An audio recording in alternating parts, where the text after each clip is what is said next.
Halo guys, kalau lo suka nonton drama Korea yang bisa buat lo nangis, drama ini wajib lo tonton. Tapi kalau lo malas nonton, gua akan merangkumnya dalam durasi sesingkat-singkatnya. Ya, ini adalah drama Hello Ghost, sebuah drama Korea yang dibalut dengan nuansa fantasi komedi, tapi bakal bikin lo ketawa terbahak-bahak dan juga nangis terseduh-seduh. Sangman yang diperankan oleh Cha Tae-hyun merupakan pemeran utama dalam film ini. Ia hidup dengan penderitaan karena hidup seorang diri sepanjang hidupnya. Ia bahkan tidak bisa mengingat masa lalunya karena suatu alasan. Karena merasa putus asa, ia selalu mencoba untuk bunuh diri. Mulai dari memakan obat hingga overdosis, bahkan lompat dari jembatan dan berharap bisa tenggelam. Tapi sayangnya semua hal tersebut hanyalah sia-sia. Ia selalu saja selamat dari upaya bunuh dirinya tersebut. Dan anehnya, setelah upaya bunuh diri yang terakhir kali, ia bisa melihat hantu. Awalnya ia melihat seorang yang duduk di sampingnya sambil merokok. Ia pun berkata, jika di rumah sakit tidak boleh merokok. Suster pun menghampirinya dan ternyata rokok tersebut berada di tangan Sangman. Dia pun merasa aneh. Dia dibawa ke dokter psikologi. Di sana ia malah bertemu seorang wanita yang menangis di dalam lemari. Ia pun memarahi dokter tersebut karena mengurung wanita tersebut. Tentu saja sang dokter merasa bingung karena ia tak melihat apapun. Dan ketika malamnya tiba, ia juga bertemu seorang kakek tua yang sangat genit yang sedang mengganggu suster. Dan akhirnya ia pun tersadar jika mereka semua adalah hantu. Sangman pun pingsan dan ketika terbangun ia sudah berada di kasur pasien dan beberapa dokter dan juga suster juga sedang mengerumuninya. Lalu Sangman pun berkata, siapa anak kecil yang berlompatan di atas kasur tersebut? Mereka pun bingung karena tidak melihat apapun. Dan ternyata anak kecil itu juga adalah hantu. Sepulangnya dari rumah sakit, ternyata keempat hantu tersebut masih saja mengikuti Sangman. Dan yang membuat kocak adalah setiap kali salah satu dari empat hantu tersebut berbicara, selalu saja dipraktekkan oleh Sangman. Jadi misalkan si hantu tua itu ngomong, nah yang ngomong jadi si Sangman. Aktingnya pas mau mempraktekkan gerakan para hantu tersebut tuh sangat kocak sekali. Sangman bahkan sampai 2 kali menemui dukun karena para hantu tersebut sering mengganggunya. Dan dukun itu berkata, jika para hantu tersebut membutuhkan tubuh Sangman dan mungkin mereka juga menginginkan sesuatu. Jadi alangkah baiknya jika dia memenuhi permintaan para hantu tersebut agar mereka semua menghilang. Setelah sesampainya di rumah, Sangman pun melihat para hantu tersebut sedang menonton televisi. Sangman pun berkata pada mereka, jika ia akan mengabulkan permintaan mereka semua asal mereka mau pergi setelahnya.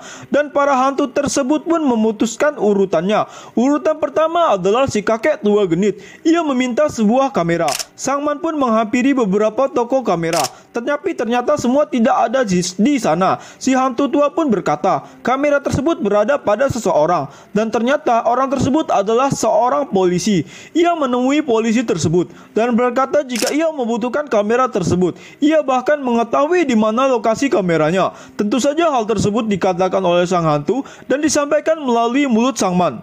Awalnya si polisi mengabaikannya, tapi Sangman selalu saja mengikutinya, bahkan sampai saat mereka sedang ingin menangkap penjahat. Tapi gara-gara Sangman, operasi mereka pun gagal, dan oleh sebab itu Sangman pun ditahan. Di dalam sel, Sangman pun berkata bahwa ia hanya butuh kameranya. Saat si istri polisi menghampirinya dan membawakan bekal, Sangman pun mengancam akan menyampaikan sebuah rahasia yang mungkin akan diketahui istrinya. Sang polisi pun menghampiri Sangman, dan akhirnya ia pun mendapatkan kamera tersebut. Tidak hanya sampai di situ, ia juga harus mengembalikan kamera tersebut kepada pemilik aslinya, yaitu lelaki tua bernama Pansu yang sedang dirawat di rumah sakit. Bahkan ia sampai minum dengan si Pansu dan kamera pun berhasil dikembalikan. Oh iya, di rumah sakit tersebut ia juga bertemu dengan suster cantik bernama Yunso. Sangman pun menyukainya saat pandangan pertama. Permintaan pertama pun selesai. Selanjutnya adalah permintaan kedua dari si anak kecil. Ia ingin menonton film kartun di bioskop. Dan sesampainya di bioskop, ia bertemu lagi dengan Yunso. Di sana ia bersama anak kecil yang merupakan pasiennya. Tingkah kocak Sangman pun keluar. Ia bahkan memalak anak kecil tersebut. Tentu saja itu dilakukan oleh si hantu kecil. Setelah menonton, ia juga pergi memakan jajangmyeon. Si anak kecil pun kagum kepada Sangman karena ia bisa makan sampai bermangkuk-mangkuk.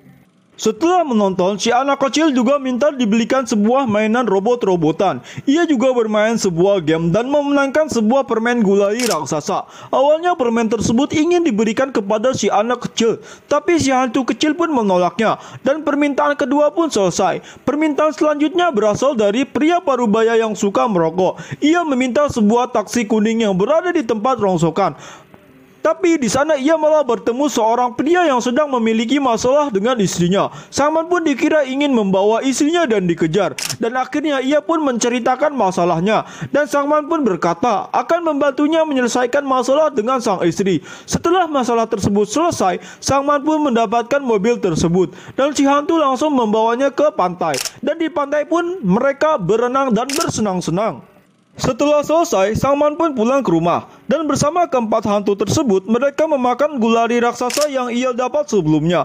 Setelah itu Sangman pun pergi berbelanja, tapi setelah berbelanja ia malah ditilang polisi karena tidak memiliki SIM. Polisi pun menanyainya apakah ia memiliki wali. Ia pun berkata tidak, tapi karena ia memiliki kartu nama milik Yunso, ia pun menghubunginya dan Yunso pun menemuinya di kantor polisi dan membebaskannya. Setelah itu ia malah memberikan belanjaannya pada Yunso karena yang ia belanjakan adalah film-film kartun. Ia berharap barang tersebut bisa diberikan kepada si pasien kecil yang ditemuinya di bioskop. Bahkan Sangman juga sempat mengantar Yunso pulang ke rumah. Permintaan ketiga pun selesai dan tersisa permintaan terakhir dari si hantu wanita. Ia menginginkan agar bisa memasak untuk orang yang disayangnya. Karena tidak tahu siapa yang mau diajak, si hantu pun berkata, bisakah ia mengajak seseorang? Dan ternyata orang tersebut adalah Yunso. Tapi sayangnya, saat menemuinya di rumah sakit, selain bertemu dengan Yunso, ia juga bertemu ayahnya yang merupakan pasien di rumah sakit tersebut. Karena ayahnya dianggap mengganggu Yunso dan Sangman sempat membelanya, Yunso pun marah dan meninggalkan Sangman. Setelah itu Sangman merasa kesal karena para hantu selalu saja mencampuri urusannya. Sangman bahkan sampai menjual dan menyumbangkan semua barang-barang yang ia miliki agar para hantu tidak bisa menggunakannya. Saat malam tiba, seseorang pun menghampiri Sangman. Ternyata itu adalah ayah dari Yunso yang baru saja meninggal. Ayah Yunso meminta Sangman untuk menyampaikan permintaan maafnya kepada Yunso. Ia juga memiliki beberapa pesan. Sangman pun pergi menemui Yunso dan menceritakan jika ayahnya menemuinya. Ia berkata jika ia bisa melihat hantu, tapi Yunso tidak bisa menerimanya. Setelah itu Yunso pun sempat berbicara kepada Pansu. Pansu pun meninggalkan kamera yang ia dapat dari Sangman dan memintanya untuk mengembalikannya kepada Sangman. Di sisi lain, si hantu perempuan terus menangis. Akhirnya Sangman pun mengabulkan permintaan terakhirnya, yaitu belanja dan membuat makanan dan makan bersama-sama. Saat makanan selesai dan jadi dan siap dihidangkan, tanpa sengaja dan tanpa diduga, Yunso pun menghampiri Sangman untuk mengembalikan sebuah kamera tersebut. Lalu Yunso pun diajak untuk menemaninya makan malam karena ia sudah membuat begitu banyak makanan. Yunso pun sempat bertanya kepada Sangman sebetulnya siapa dirinya sebenarnya karena tingkah lakunya selalu berubah-ubah. Tentu saja itu adalah karakter yang berasal dari para hantu tersebut.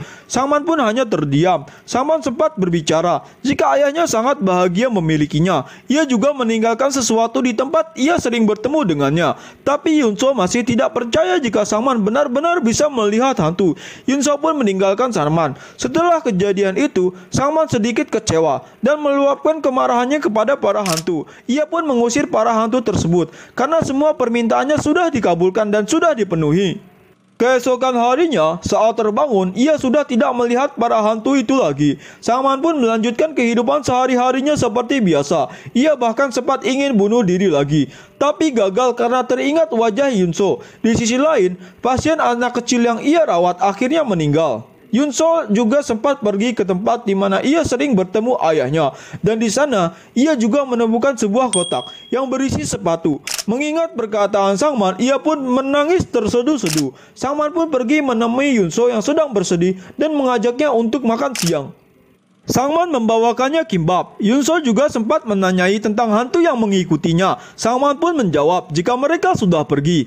Yunso juga sempat bercerita tentang pasien kecil yang pernah ia temui di bioskop karena ia baru saja meninggal. Di sela-sela perbincangan mereka, Yunso pun memakan kimbab yang dibawa Sangman dan ia pun bertanya, biasanya kimbab isinya adalah bayam, tapi kenapa malah isinya seledri? Dengan spontan pun Sangman menjawab, kata ibunya seledri bagus untuk darah. Sangman pun langsung terdiam dan tanpa sengaja ia mengingat masa kecilnya dulu. Saat mengingatnya, matanya berkaca-kaca. Dan ternyata semua hantu yang mengganggunya adalah keluarganya, yaitu ayah, ibu, kakak, dan juga kakeknya. Dan semua permintaan mereka adalah janji mereka saat mereka masih hidup. Sangman pun berdiri dan berlari meninggalkan Yunso sambil menangis terseduh-seduh. Ia mengingat jika ibunya berkata, jika sudah besar nanti ia ingin ditemani Sangman untuk berbelanja. Begitu juga si hantu kecil yang merupakan kakaknya. Ia berjanji untuk mengajaknya menonton film kartun. Begitu juga dengan ayahnya. Ia mengajak Sangman berlibur ke pantai. Dan si kakek juga meminjam kamera yang berasal dari Pansu. Tapi sayangnya di tengah-tengah perjalanan, ayah Sangman lupa mengisi bensin dan mengalami kecelakaan. Mereka semua akhirnya mati. Hanya Sangmanlah yang selamat. Sesampainya di rumah, ia memanggil para hantu tersebut sambil menangis. Mereka pun keluar. Pertemuan tersebut sangatlah menyentuh hati karena pada akhirnya Sangman mengetahui siapa sebenarnya mereka. Sangman pun menangis sambil memeluk ibunya. Setelah itu, mereka pun berfoto bersama Sangman dan pada akhirnya Sangman juga menikahi Yunso dan memiliki seorang anak. Tamat.